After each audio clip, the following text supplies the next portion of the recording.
What's going on, y'all? Justin here, co-founder and pro staff member of Full Circle 315. Today we're out here boiling some traps. I'm going to run you through what I'm doing.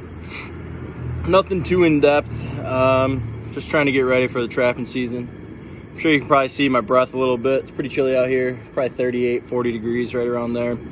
Should have gotten up and went hunting this morning, but I didn't. That's on me. That was a mistake, but it is what it is sometimes. So we're out here just getting some traps descented, boiling them up, and I'm gonna run you through a couple steps here. Before I get into what I'm doing today, I just want to give you a rundown of what I did a couple days ago. About 5 days ago now, I got some pots out here and just boiled the traps just in plain water. Let them hang for a little bit, let them get some rust built up on them. Well, maybe kind of take some rust off them actually with the first boil. I already had a little layer of rust on them, but just trying to burn off some scent just to start with, just with water. Let them hang for a little bit, and now we're out here with scent. So, or well, not scent, but something to get rid of the scent. So it's trap dye. So we're using this logwood trap dye. Pretty much what you do is you get a pot of water boiling. You can see I have that going on behind me, a couple of them. Get some pots boiling with water, and then throw some dye in them. Let the traps simmer in the water. They recommend an hour. I've had luck with 15 minutes, half hour. It's just whatever you want to do. You can follow directions, you can not. Full Circle, we don't really follow the directions. We kind of do what we want, and that's. So as you can see, we got the dye already in.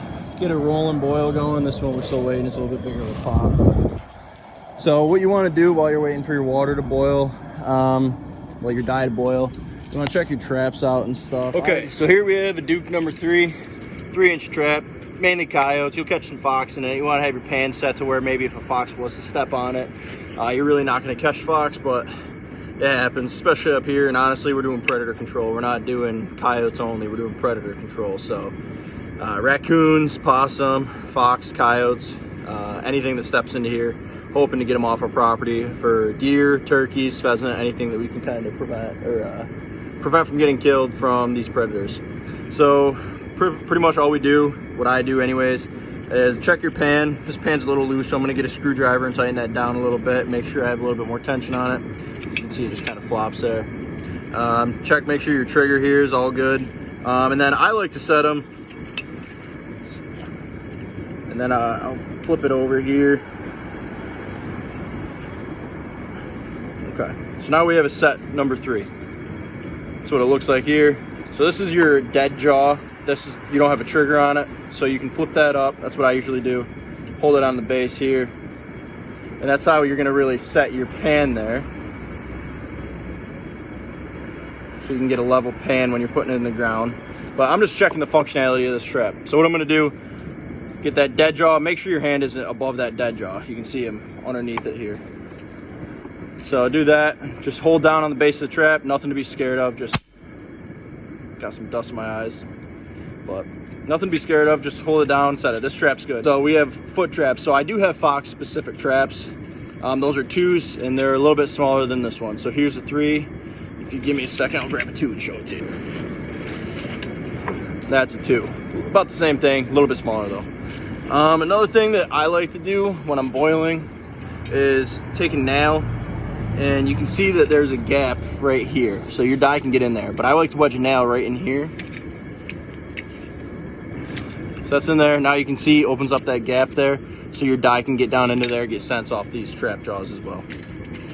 So we're gonna get these in the pot and get them boiling. Like I said, I do 15 minutes to a half hour, and we'll go from there.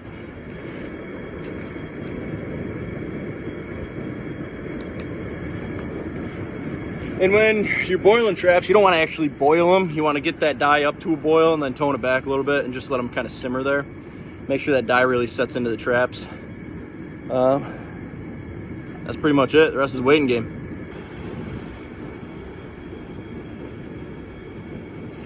Another thing I do, mark your sticks. Like I said, you want to try to make these scent free. So I have a stick down here. I have white tape, that's where I usually grab. This stick I usually pull traps out of the pot with. I have a nail on one end, that's how I know that I grab the other end. Keep it simple, you know, that's what they say. Okay, so we're in a nice little simmering boil on both of them. That one's a little hot, but it's all right. Okay, so here I have the other ones in the pot already. It's a 220 conibear. What we use in bucket sets for raccoons, possum. Try not to get skunks, but sometimes you get skunks. Is what it is. But the way this trap works is you compress these springs here, and then this whole square kind of folds up into each other. Set this trigger onto this, and it's a spring trap. It's a killing trap. So usually your harvest is taken care of and sent to the man upstairs by the time you get to them and find them. But it's they don't suffer or anything, so it's a good trap to use. Here's another conibear, 110 conibear, smaller, more or less used for muskrat mink. It's gonna be in the water 90% of the time. Sometimes I do like a land set with a for mink when they're up running the banks and stuff like that. So, but I prefer to just set for muskrat in the banks or in the water. So the way this works, same thing as a 220. You got your spring here. You can press that spring. You see how it kind of, that whole square bends up and around and over. Get your trigger down there.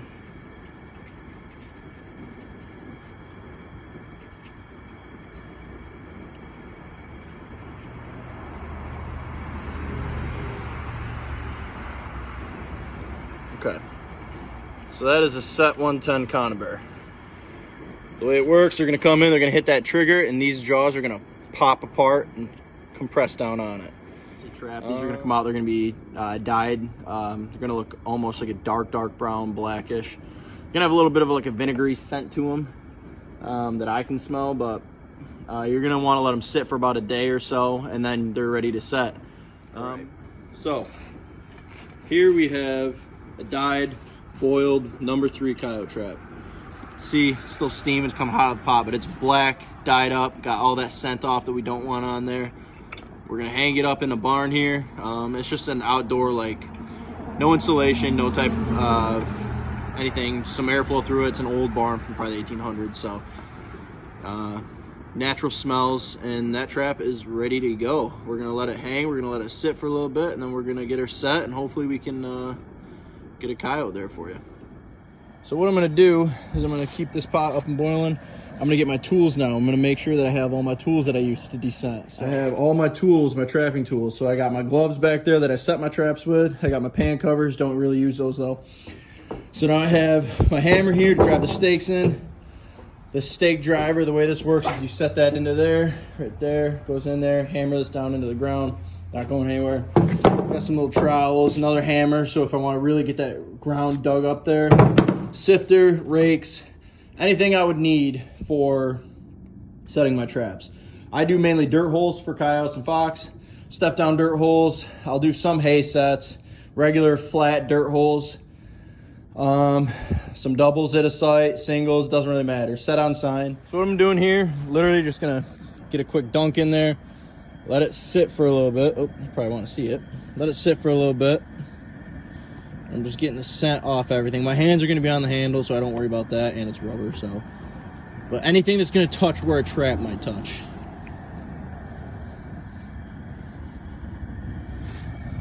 And then, honestly, I just set it there. Outside. Outside's better than nothing. This is going to be going into the ground, digging up dirt, whatever it may be. Just get some dye on it. Done. All right, as you can see, everything's picked up behind me. We just finished boiling up some traps here. Everything's put away, ready to go. We're just gonna let them sit for a day or two, and then we're gonna get them set. Just wanna say thank you for watching and checking in. Don't be afraid to reach out to us for any questions on anything, hunting, fishing, trapping. We do it all. And every single type of hunting, every single type of fishing. We have a buddy down in South Carolina who is a guru when it comes to fishing, and he's from up here, so anything in the Northeast, even down on the ocean, he knows what he's doing. That's Trevor. We have a buddy who fishes Lake Ontario with his dad, Colin. He's a pro staff member. Everyone that I'm going to mention here is a pro staff member, but Colin just knows anything there's to know about fishing salmon and trout up on Lake Ontario. Heck of a hunter too, great deer hunter. Shot a stud last year. Wyatt, one of our better hunters in the group. Make sure he doesn't find that out that I said that. I hope he doesn't watch this. kills big deer every year, knows what he's doing. Dylan, Joey, Cody, all great hunters, fishermen, outdoorsmen. Me and Noah, the pro staff and co-founders, we do it all, and we have a good time doing it. So don't be afraid to reach out with questions. We will get everything that you send to us answered. We will make sure of it. Just because, like I said earlier, we want to make sure everyone's getting out into the outdoors. Regarding this, like I said, everything's done and cleaned up and boiled up. We're gonna get them set here in a couple of days, and we'll have another video rolled out for that as well. Hopefully we can get some coyotes off of our property, some fox, nice gray fox, nice red fox. I've seen some trail cam photos of them that I'd like to get taken off. Just for our turkeys, we actually have some poults around this year, which is nice. We haven't had them around in a while, so if we can protect them, we're gonna do it. And remember, this is all about conservation and having a good time. We're out here doing this because we were put on this planet to do it, and we're all about having a good time. And yes, we love hunting, yes, we love fishing, but it's not about that. It's about the camaraderie with your guys, your girls, whatever it may be, and just making sure that you're really enjoying everything. So like, subscribe, give us a follow, and any tips, tricks, whatever it is that you like, let us know. You don't like, let us know, and we'll adjust accordingly. Thanks, guys. Have a good one, and safe and happy hunting, fishing, whatever it is you may be doing. 2 days later. I did that video a couple days ago regarding boiling the traps, and kind of gave you a rundown on everything along those lines. As you can see here, we caught a nice coyote in our trap. This was the second day out on the line. Had some pictures of a bunch of different coyotes in the field, and that was one thing I was talking about earlier in the video, was setting on sign. So we have pictures, we have tracks, we have scat, so that's what I did. I set a double dirt hole set right in the back corner of our field, and was lucky enough to take this dog. It's a nice male, probably about 30 to 40 pounds, right around that range. Good coat on him early, but we took care of him, dispatched him, and now we're gonna get home, get him skinned out, and either send him out and get a nice pelt made out of him, or see if we can't get him sold.